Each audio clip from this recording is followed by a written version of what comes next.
Hello বন্ধুরা, আজকে আমি শেয়ার করছি আমার জীবনের এক এমন মুহূর্ত যা কোনো সিনেমার গল্পের চেয়ে কম নয়। সেদিন সকাল থেকেই আকাশ ছিল ভীষণ মেঘলা। স্কুল কলেজ ছুটি, আমি একাই ছিলাম বাড়িতে। মা গেছেন পিসির বাড়ি আর বাবা কাজে। হঠাৎ বিকেলের দিকে মেঘ কালো করে এলো। তারপর শুরু হলো সেই কাঙ্ক্ষিত বৃষ্টি।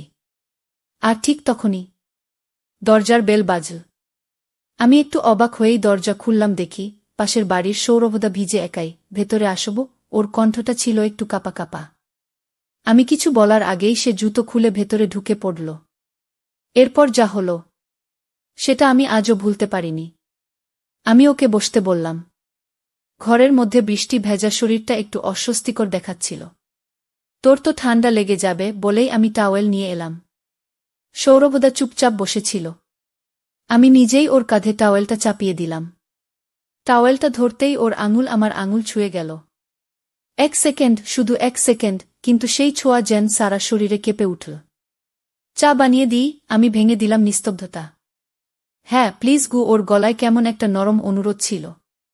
আমি রান্নাঘরে গিয়ে 2 কাপ চা বানাতে লাগলাম, আর মনে মনে ভাবছিলাম, এই ছেলেটা তো ছোটবেলা থেকেই চেনে আমাকে, তাও আজকে কেন যেন সবকিছু নতুন লাগছে। ফিরে এসে দেখি ও ছাদে তাকিয়ে বৃষ্টি দেখছে। গায়ে আমার দেওয়া টাওয়েল, হাতে আমার বানানো চা। আমি পাশে বসলাম, আর একটা মুহূর্ত চুপচাপ, যেন দুটো হৃদয় একসাথে শুধু শব্দ ছাড়া কথা বলছে। সেদিনের বিকেলটা যেভাবে কাটল তাতে আমার মনটা অদ্ভুত রকমের শান্ত, অথচ ঘূর্ণির মতো কেমন যেন আলোড়িত। বিকেল গড়িয়ে সন্ধ্যা নামল। সৌরভদা তখনও ছিল। মা বাবা ফিরতে দেরি হবে শুনে ওকে ডেকে রাখলাম রাতের খাওয়ার জন্য। রাতেও থাকো না? আবার বৃষ্টি শুরু হয়েছে গি। ও মৃদু হেসে বলল, থাকলে কি তুই বিরক্ত হবি? আমি কিছু বললাম না। চুপচাপ এক গ্লাস জল এগিয়ে দিলাম। রাতের খাওয়া শেষ করে ছাদে গিয়ে দাঁড়ালাম দুজনে। সামনে ভেজা আকাশ, মাথার উপর তারা নেই। শুধু একটা শান্ত অন্ধকার। সৌরভদা আমার দিকে তাকিয়ে বলল, আজ তোর চোখ দুটো কেমন অচেনা লাগছে কু। আমি হেসে বললাম, তুমি বৃষ্টি দেখো, আমি তো রোজ এমনই। কি একটা নিঃশব্দ মুহূর্ত আমাদের মাঝে, যেন কিছু ছিল। বলা হয়নি, তবু বোঝা যাচ্ছিল। ওর হাতটা আমার হাতের কাছে এলো, ছোঁয়নি, কিন্তু খুব কাছাকাছি। আমি চোখ নামিয়ে নিলাম। এই অনুভবটাকে কোনো নাম দেওয়া যায় না। রাত বাড়ে আমরা নিচে নেমে এলাম। ওর থাকার জন্য গেস্ট রুম রেডি করলাম। যাওয়ার আগে দরজায় দাঁড়িয়ে সৌরভদা বলল, নয়না, আজকের রাতটা মনে থাকবে। শুধু আজ নয়, অনেক দিন।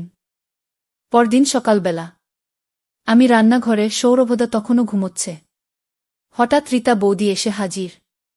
হাসতে হাসতেই ঢুকলেন। আরে, গেট তো খোলাই ছিল। ভাবলাম ঢুকে পড়ি। আমি একটু ঘাবড়ে গেলাম। কাল রাতে সৌরভদা থাকার কথা কাউকে বলিনি। বৌদি ফিসফিস করে জিজ্ঞাসা করলেন, নয়না, কার জুতোটা দেখলাম দরজার কাছে? আমি ভীষণ লজ্জা পেয়ে বললাম, আসলে বৃষ্টিতে আটকে গেছিল, তাই থেকে গেছে কি। বৌদি এক ঝলক তাকালেন আমার দিকে। তারপর বললে, কি তোমাদের চোখে চোখে একটা কিছু ছিল। আমি আগেও টের পেয়েছিলাম, কিন্তু কাল রাতে ছাদের নীরবতা, তোমার চুপ করে দাঁড়ানো ওর পাশে, আমি সব দেখেছি জানো কু। আমি স্তব্ধ। কিছু বলার মতো শব্দ হারিয়ে ফেলেছি। বৌদি, আপনি রাগ করেছেন? না রে পাগল। ভালোবাসা যদি এমন সাদা পরিচ্ছন্ন হয়, সেটা লুকোনোর কিছু নেই গিউ। তবে তবে একটাই কথা বলি, সম্পর্কের পথ যেন সম্মান দিয়ে বাঁধা হয় গিয়ে। আমি চোখ নামিয়ে ফেললাম।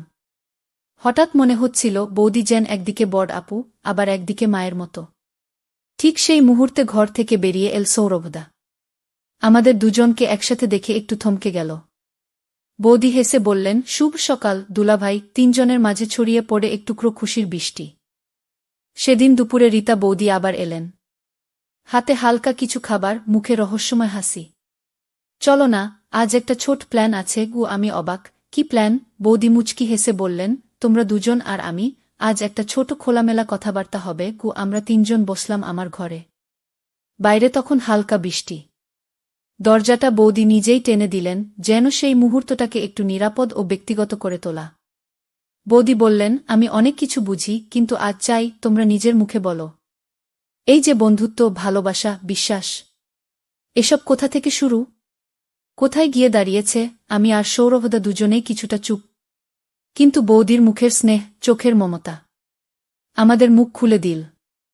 আমি প্রথম বললাম, আসলে বৌদি, ওর সঙ্গে সময় কাটাতে কাটাতে আমার মনে হয়েছিল আমি ভালোবাসা বলতে যা বুঝি সেটা এখানেই আছে। সৌরভদা ধীরে ধীরে বলল, আর আমি আগে কখনো এভাবে ভাবিনি, কিন্তু নয়নাকে ছাড়া এখন কিছু কল্পনাই করতে পারি না। ঘরের ভেতর এক নীরবতা। তারপর বৌদি আমাদের হাত ধরলেন আর বললেন, তোমরা যদি সত্যিই একে অপরের জন্য তৈরি হও, তাহলে সমাজের কথা নয়, সম্পর্কের মর্যাদা রাখতে শিখো। আজ দরজা বন্ধ করে আমি শুধু একটা জিনিস খুঁজছি, সততা, শ্রদ্ধা আর স্নেহগু। সেদিন ঘরের দরজাটা ছিল বন্ধ, কিন্তু আমাদের মনের দরজাগুলো খুলে গেল এক নতুন আলো। বৃষ্টি থেমে গেছে, হাওয়া যেন থমকে গেছে শুধু ওর গন্ধে। রাতের খাবার শেষে সবাই যার যার ঘরে, কিন্তু আমি আর সৌরভদা ছাদে উঠে এলাম চুপি চুপি। চারদিকে নিস্তব্ধতা। আমরা পাশাপাশি বসে, কোনো কথা নেই, তবুও যেন হাজারটা কথা বলছি। আমি ফিসফিস করে বললাম, তুমি থাকলে আমার ভয় লাগে না। সৌরভদা হাসল, চোখে এক আশ্চর্য কোমলতা। তুমি পাশে থাকলেই আমি নিজেকে খুঁজে পাই নয়না। আমি মাথা রেখে দিলাম ওর কাঁধে। ও কিছু বলল না, শুধু আমার হাতটা ধরে রাখল শক্ত করে, গভীরভাবে। হঠাৎ আমার চোখে জল এসে গেল। সৌরভদা, তুমি কি সত্যিই আমায় এইভাবে দেখতে পারো? আমি তো জানি না এই পথের শেষ কোথায়। ও সে ধীরে ধীরে আমার মুখের দিকে তাকাল। তার চোখে সেই অজস্র নাবলা কথা। শেষটা আমি জানি না নয়না, কিন্তু যতদিন তুমি পাশে আছো ততদিন কোনো ভয় নেই। সেই মুহূর্তে মনে হল যেন একটা অদৃশ্য আশীর্বাদ ঘিরে আছে আমাদের। না ছিল কোনো স্পর্শ, না কোনো উচ্চস্বরে বলা ভালোবাসা, তবুও এক নিঃশব্দ স্পর্শ, এক অন্তরঙ্গ চাওয়া। চাঁদের আলো, ওর মুখটা একদম শান্ত মনে হল, আর আমি বুঝে গেলাম এটাই আমার ঠিকানা। সময় কেটে গেছে।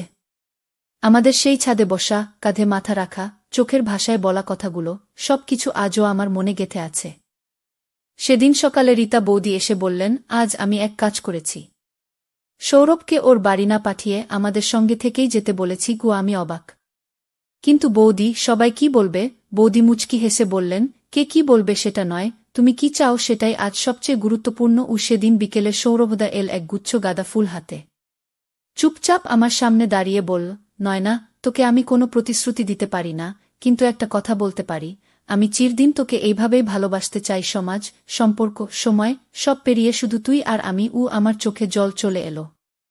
আমি বললাম, তুই যদি আমার পাশে থাকিস, তাহলে আমি আর কিচ্ছু চাই না। সেই সন্ধ্যায় পুরো পরিবারের সামনে আমরা দুজন একসাথে দাঁড়ালাম।